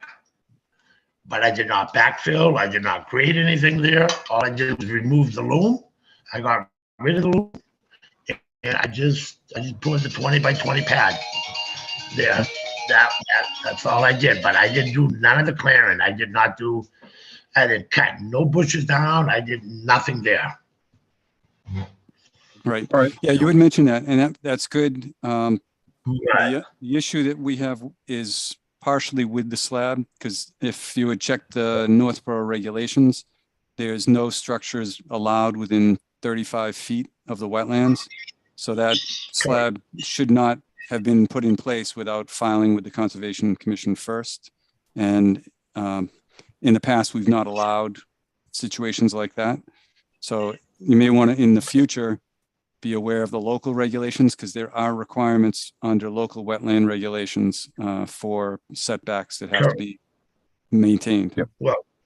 Well, correct, which I understand that, which, I mean, I did not know that, you know, I don't know, I live there, and even the owner did not think it was wetlands. I mean, there wasn't even a permit taken out for the house. So, I mean, he kind of lost there too.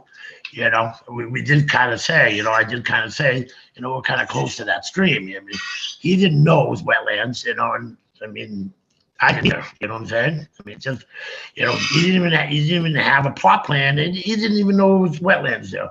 So I understand if we have to remove it, then we remove it. There's no doubt about that, you know? So, but all I know is I didn't do none of the backfilling. I didn't cut none of that thing way in the back. I didn't do none of that. You know, all I did was pour concrete there and ripped out the old deck. That's all I did, plus 20, which that, if we have to remove, then we remove, which I understand. Well, let's see what comes back, when Zoe comes back with her plan. Let's see what's involved in that, Mr. Terra. And it's more or less just a heads up for you that on your next gig somewhere, if you see anything like wetlands, exactly. Sure, because the variations, the towns do have some differentiations between them too. So it looks like a wetland. Correct. No, no worries. But no, I understand, sir. You're absolutely right. You know, I should have thought.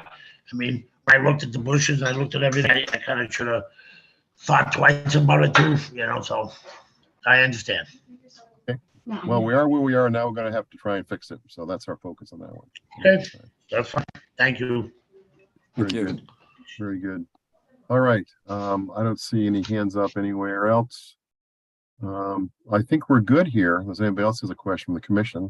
I would say, I mean, just, you know, from my end, I think Zoe had kind of a first question about a safety fence around the pool. I think that is important to get something around there so that animals or children or, you know, anything doesn't fall in there. So, you know, whether it's whatever's kind of required by the building inspector, I would say, you know, I'd be okay at least just getting something in and around there so that the pool is kind of blocked in for right now. But that would just be me. As somebody who put in a pool a couple of years ago, I know you typically need at least something around there to kind of prevent that. So if there's no fence right now, I'd be okay at least with some type of a temporary fence or something to just make it safe. Yes, the owner was very supportive of that. He understood. He has a fence company that has not been as responsive as he was hoping for, but he said that he would probably get it out Monday or Tuesday, a regular construction fence that would sit up on the new concrete and just put a barrier so that there's no accidental entering or falling into the pool, because it does drop 4 feet anyway, 4 to 6 feet. Yeah. Okay, so any questions you have for us? I mean, Vinny's your best friend here in this one, so stay close to him. All right, so just to confirm, we'll aim for getting in some information by the next deadline. Did you say May 26th? Yes, the Friday. It's noon time on the Friday. Okay. And if you have a preliminary sketch or want to talk about, well, we can do it this way or that way, don't waste time giving me detailed plans. Let's just figure out what needs to get done and make sure that we get it done right. Yeah, awesome. Will do. Good deal. All right. Thank you, Mr. Terra. Thank you, Zoe. Thank you, everyone. And thank you, Mr. Silva, for being cooperative and doing the right thing. Thank you. All right. So we're going to move Zoe here and Mr. Terra here. All right. I think that will be the last item here. We're good. All right. So let's flip back now to the informal discussions. Forest Fire at Mount Pisgah, Forest Management Planning for Pisgah and Edmund Hill, an update, and then some other items here, Vinny. So let's start with the fire at Mount Pisgah Conservation Area. Right. Well, I have some photos. I visited the site the Tuesday following the fire. And Todd mentioned earlier that he was up there, I think, over the weekend. Yes. And this is on Sparrow Trail, kind of coming in. Yep. Oh, I didn't mean to do that. Hopefully I can not do it. All right. Looks like an Ansel Adams photograph. Yeah, it didn't smell that way. I bet But- not. What this was showing, this is in an area, as Todd said, this is near on Sparrow. You can see pretty good burn, but it's mostly the duff layer and the tree, the canopy Mhm. is mostly undisturbed. There's a little bit coming up this tree and a little bit there, but generally it wasn't as hot a fire as it was farther north. The impacts here are mostly on the trail due to the emergency response activities. This stuff is going to grow in. The next picture I took was down the hill from the impact area on Sparrow.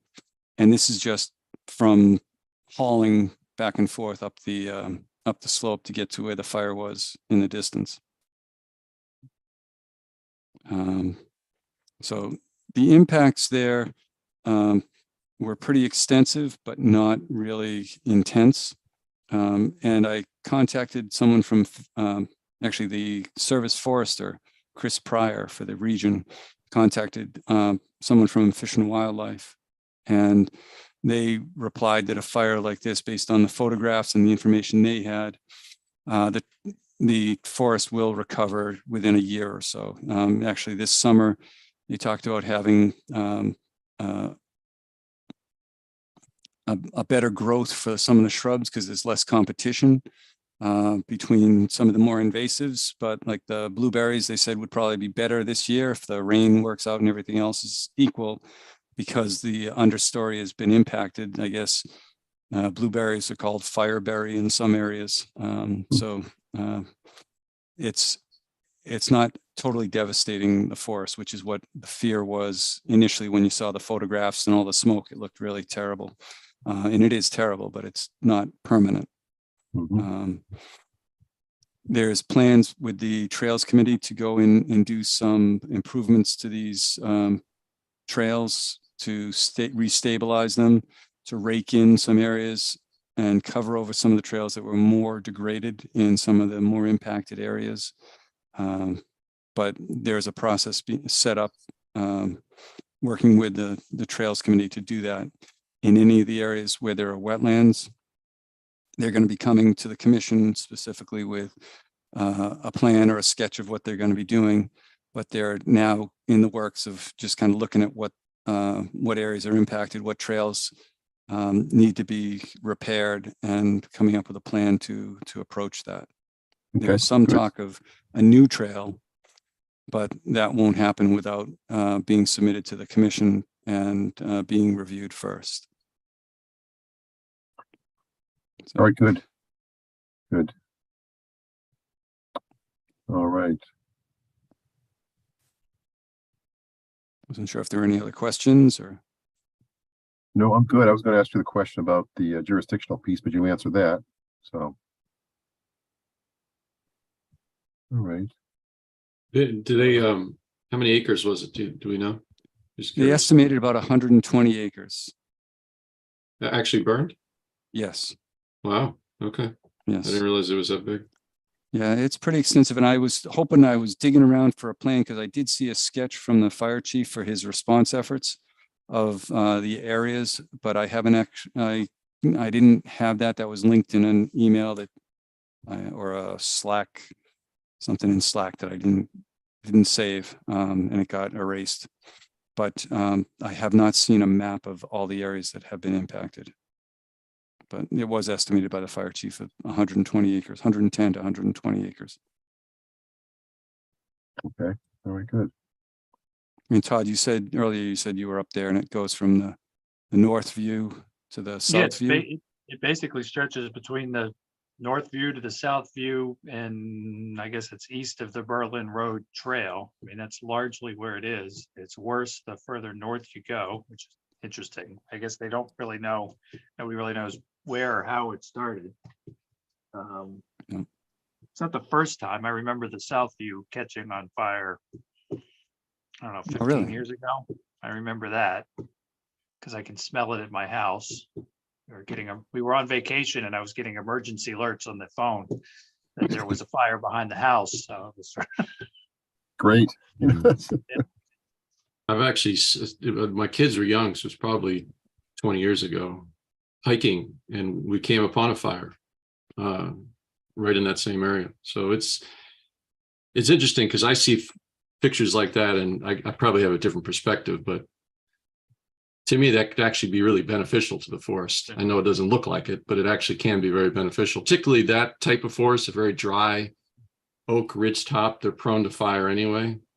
Fire can stimulate oak regeneration, can really do good things. You know, if it doesn't impact any houses or public safety or anything like that, it can actually be quite beneficial.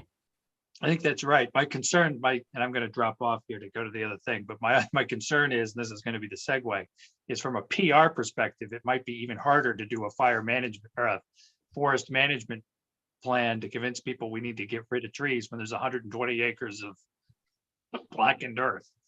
Well, actually, it's kind of the way you want to spin it. Not that we really need to spin it. I think the forestry actions are helpful and good no matter what. But there were concerns. The biggest problem that had was poor access. I mean, we have trails up there, but the trails are not really accessible with the four-wheelers and the material machines that they have available to fight the fires. So they had access problems, and they had mapping problems, and so those are some of the things I'm working with the Trails Committee to try to resolve and kind of improve as we move forward. And I think the forestry operation is going to be a benefit for that, just to increase that, but also to go into the forestry project. If we can segue into that before you go, Todd, I had some calls just this week of trees down. There was one tree that fell right across a roof in Northborough in the northern part of town. On a budding tree, a big old pine snapped and landed on a roof in town. Same day, maybe an hour before, I got a phone call from someone who was in a abutter to the Edmund Hill project with trees in their backyard that are leaning, and one of their trees, a smaller tree, fell and landed on their deck. So we had to pay, the town had to pay to take care of that and to get it corrected. So getting a forestry operation to go in one time, go in and clear a whole bunch of trees is a better proposal than paying for each individual tree. So I think we're hopefully going to move in the right direction, but we'll see how it all proceeds. Hey, Vinny, along those lines, we're going to extend the date, right? For delivery. Yes, I want to extend the date until the end of June, just because I was busy with multiple filings and issues that arose for the springtime activities. Okay, and you've got a couple foresters that said they will respond for that new date too. I have 3. I'm going to send it directly to them. They're waiting for it. Actually got a call from one asking where it was. So that was good. Okay. That is progress. I've got a hand up here. We've got Craig Cox from the Trails Committee. I'm going to bring him in. Oh, good. Yep. He's been very active and helpful with all this. It's in process. Should show up here any moment.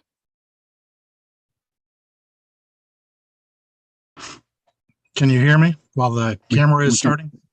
Yep, we can hear you.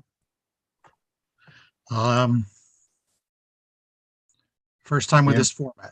Hello, There gentlemen. you are. There you are.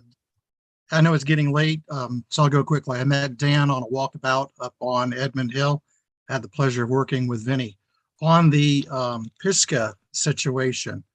One question I had asked Vinny, and I'm joining on behalf of the Trails Committee, as well as a lot of other citizens, just wanting general edification on, the status of Pisgah.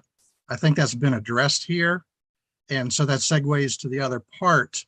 Vinny is copied on an email today. There's some other discussion just on making public announcements, educating Northborough at large. Hey, here's the status, even some of the comments that have been made here tonight, sharing that with people.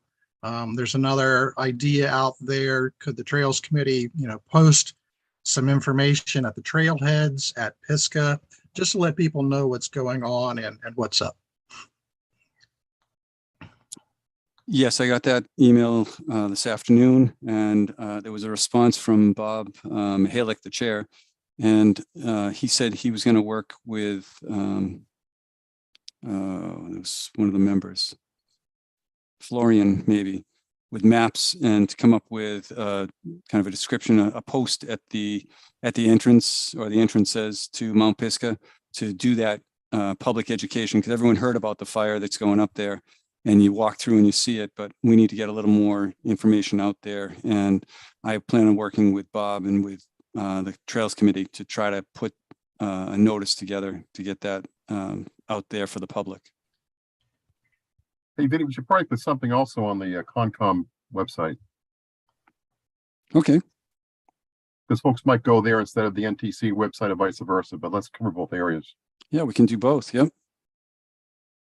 Thank you. Yeah, that was part of my idea, just to get the Yep. message out, because I think, as everybody knows, there's quite a few people that enjoy that area Sure. and are concerned about it. Absolutely. Yeah. Just in the walk I was on, there was quite a few there. So it's good to see. A lot of people in town are taking advantage of it. Yeah, as we heard tonight, there's also some good news involved with the fire too. As Dan mentioned, in terms of invigorating growth and taking care of Yeah, that. So, exactly. So that kind of public service, just to educate people, hey, this isn't necessarily a really tragedy. It's always good information. Yep. Good deal. All right. Anything else, Mr. Cox, while you're here? Just that we on the Trails Committee are staying very closely aware of the status of the forest management plan. Good. As Vinny is Yeah. smiling. Yeah, we're well aware of that, and I can assure you that you will be at the hip with us on that one. So, Thank you. Yeah. And you heard that it's extending to the end of June, so I hopefully should be getting things. I'll probably try, depending on when I get it out, depending on all the permits I have to issue following this meeting. I'm going to try to get it out in the next week and a half. Give them like 25 days or so, and then that'll be the due date for it. And we'll all sit around and see what we get for proposals. hey, Vinny, a question on that plan, on the proposal. Given the recent state of affairs at Pisgah, does that change the scope at all? I don't think so. I think the scope really involved, because it's forest management, and it might have changed if there was more serious damage, but unfortunately, the area that burned, I don't think was the area where the invasives or where the more intense areas of the invasives were found in the forest management plan, because those were noted at the periphery. So I was hoping that it was just burning up bittersweet. That was my real hope, that it would have been a really beneficial fire, but it didn't work out quite so well. That's very focused. It's a very focused fire. So that's- Yes. Well, because I guess they use fire to, and I'm learning more as we go here too, but they use fire to treat for some invasives. But sometimes that's better than some of the pesticides. Okay. Very good. Brian Belfer has got his hand up. I'm going to bring Brian in. In process, Brian. Should be any minute.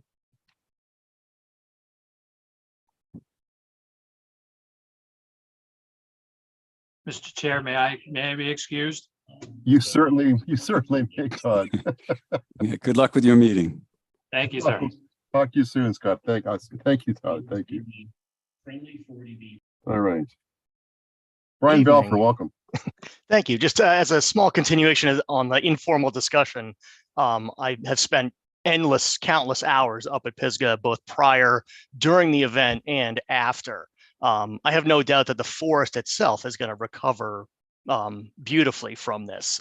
It's already sprouting greenery in a bunch of places.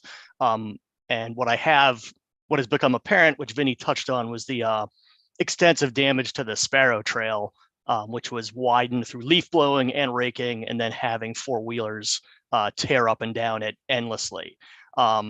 That trail had a reroute that we did a couple of years ago that was like a beautiful 2 rakes wide. It's now a kind of a highway.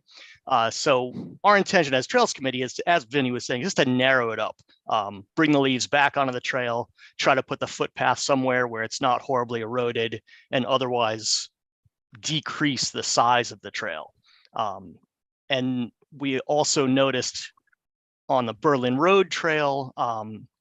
Not completely sure if it's due to the heavy burning on both sides, but there's an extensive amount of standing water because that trail is so compacted and also eroded. I had mentioned in an email that I wanted to try out just a couple of water relief trenches just to drain the water off the trail because it's so heavily traveled by pedestrians.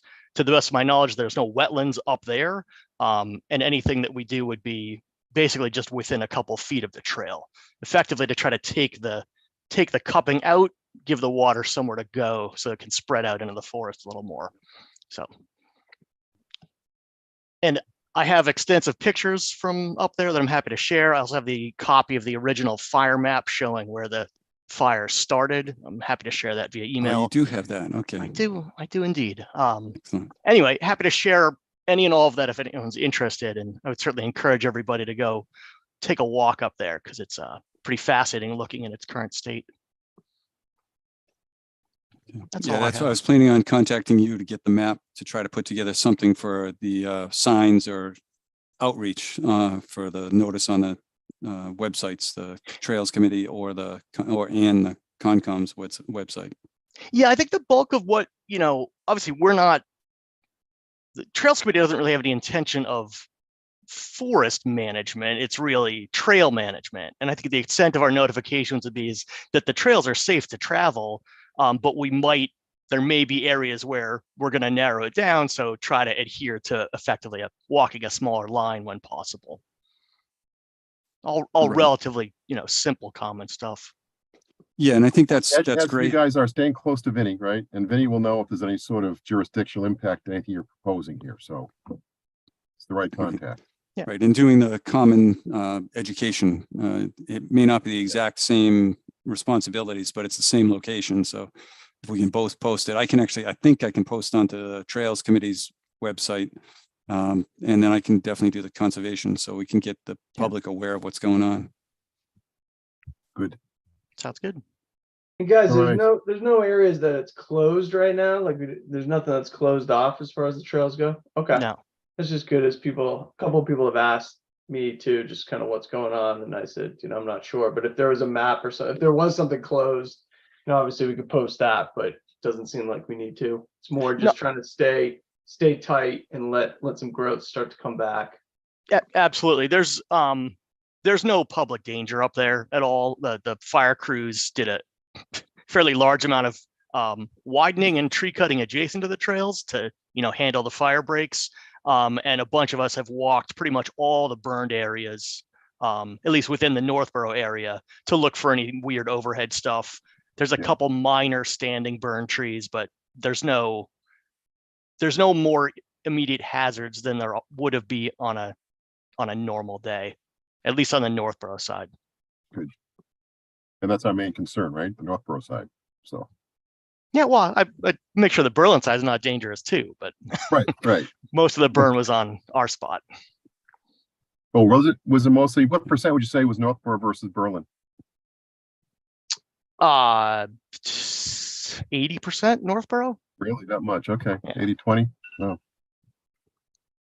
Yeah, I'll email out a copy of the map that I have. Good. Right. That'd be good. And then maybe at a further meeting, we can discuss the actual public mapping challenge that we face. Right. It's very late tonight, but it's an issue that I'd love to address at a future meeting.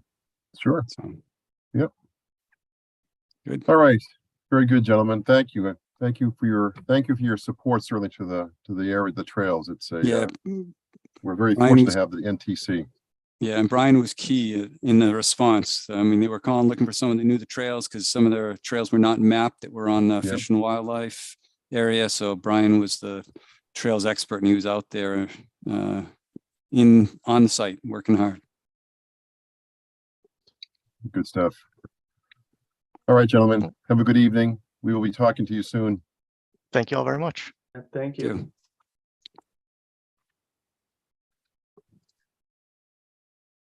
Remove them from the meeting and put them back to that. All right, so we're talking just a couple of updates here. Lincoln Street School Project going to start this weekend, Vinny, right? Yes, that's right. Yep, they're going to be doing the work for the outdoor learning center. That's a one weekend project? Pretty We're not sure how long it's going to take. We think it's just going to be one weekend. So he's planning only one weekend. The contractor that's volunteered to do the work, he's a local property owner or local parent. So Yep. His kids went to Lincoln Street School and he wants to help. Okay. The senior center trail. Oh, that's right. I had a question on the senior center trail. I was discussing, and I have a meeting tomorrow with the the consultant who's doing the design to come in before the commission for the design of the accessible trail around the pond up at the senior center. Yep. The only real question that came up was whether they would be using pavement for the surface or stone dust. Either one is ADA compliant, and I wanted to get a feel for what the commission felt desired for the surface. The benefits of pavement are that it's permanent. It's not going to be causing erosion problems in the future. It's solid and good pack for ADA. Downside, it's more expensive than stone dust. And the issue with stone dust is that it can be, it can get tracked. It can erode over time, and it's not porous. People kind of think stone dust as being porous, but it's really not. It's just about as impervious as pavement. So I was looking for your feedback or thoughts on which you might prefer.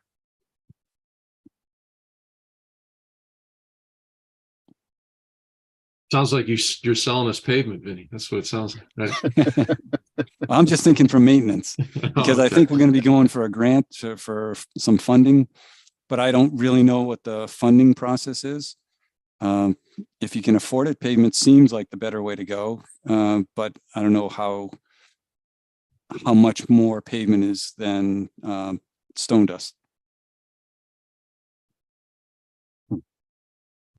Justin, you might have more expertise in this. I was just gonna say, if you're going for funding, I'd probably go for the more expensive option and, try to get it and get the pavement. I feel like also stone dust, it gets compacted, but if we do really have people in wheelchairs or, crutches, things like that, it can get tricky on stone dust too. And I think just over time, it would wear out a little bit more. I'm sure it'll get more and more compact over time, but I feel like, if you did, if somebody was up there at the senior center and they were in a wheelchair and they wanted to go around, I feel like it would be a lot easier for them on pavement. And would stand up, a little bit longer. So I'd probably go that route. And I agree. I have seen some trails done just out of stone dust, and I've seen it wash quite a bit too, and rivulets form in it, and have a lot of that stone dust kind of wash off the trails too, where you might not want it to. And like you said, you're not going to get that with the pavement, and it'll stand up for a long time. So that'd probably be my bet, but I could see either one. I think would be okay, but if we're looking for some funding, then go more expensive. Okay. Right, because those trails are going to be within 35 feet of the wetland edge, some of them. So Yep. That's why it's going to come before the commission. Vinny, how long is the trail? I think it's a mile, about a mile, I think. I've only seen a 75% design, and we were looking more at different things than the total length, but it looks like a really nice trail. There was an old pathway that one of the local people had kind of planned around that area that they're using generally as the basis for this trail. So it's a very I scenic. guess they actually used to fish in that pond over there too. Wasn't Fish that? there, yeah. You You have did? fished there. Did you catch anything? I used to take my kids there when they were young. Yeah, there's a little bunch of small bass and some bluegill and stuff. Yeah. Not bad. Okay. And they used to stock it quite a bit too. When it was fishing game, right? Didn't they load that thing up with that's what I used to hear. Like Yeah, loaded when the Fish and Game was over there, but I bet. Yeah, that's what they typically used to do with the ponds when they have a derby. So they have like a little derby. They load it up with the stock fish, and then the kids get sold on fishing. So it's yep. all marketing. Yeah.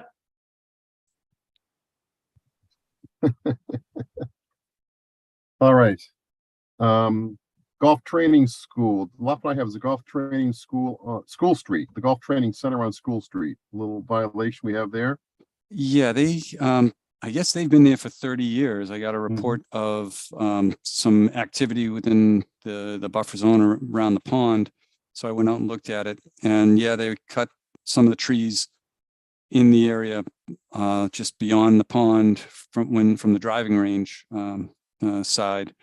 And I have a meeting planned for the end of this week with the owner to discuss that he needs to come before the commission. It's existing, but he still shouldn't be doing maintenance and cutting trees without having some kind of a plan in place and making the commission aware of what's going on. Okay. So we'll stay tuned on that one, huh? Yes. That's all I have.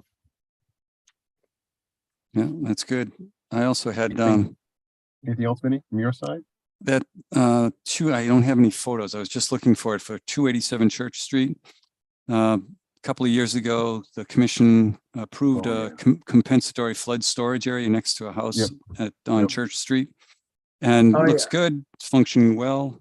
Are you guys familiar with that? It's like it's a blue house with a white fence in the front, little circular driveway or a pull-off driveway.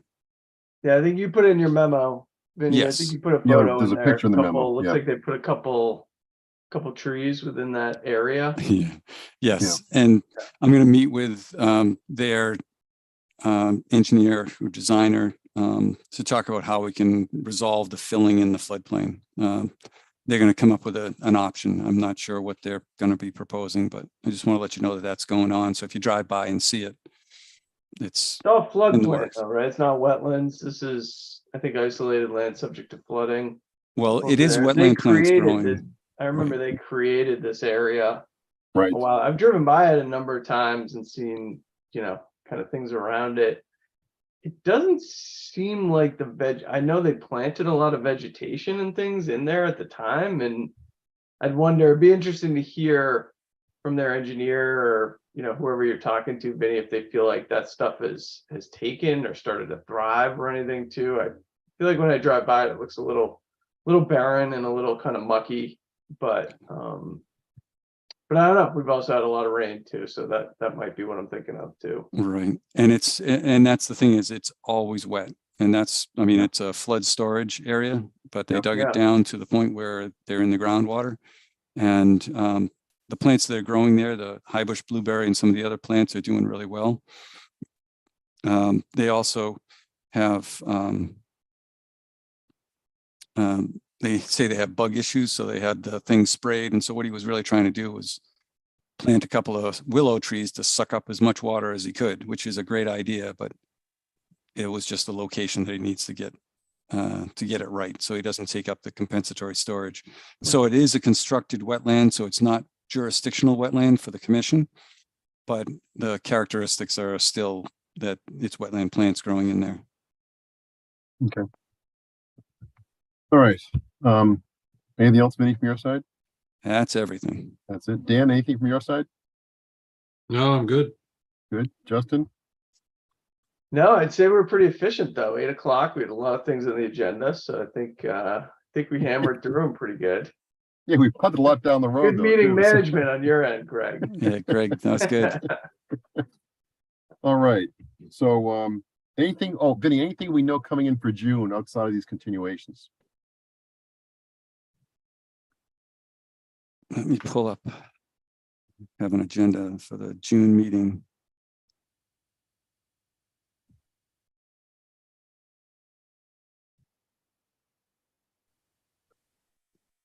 Um, 30 Forbes Road is they're finishing up their repairs for COC, but that's about it. I Okay. think we're trying to get the senior center trail is going to try to come in, I think. Okay. for the June meeting. So get it submitted the end of May. All right. All right, good.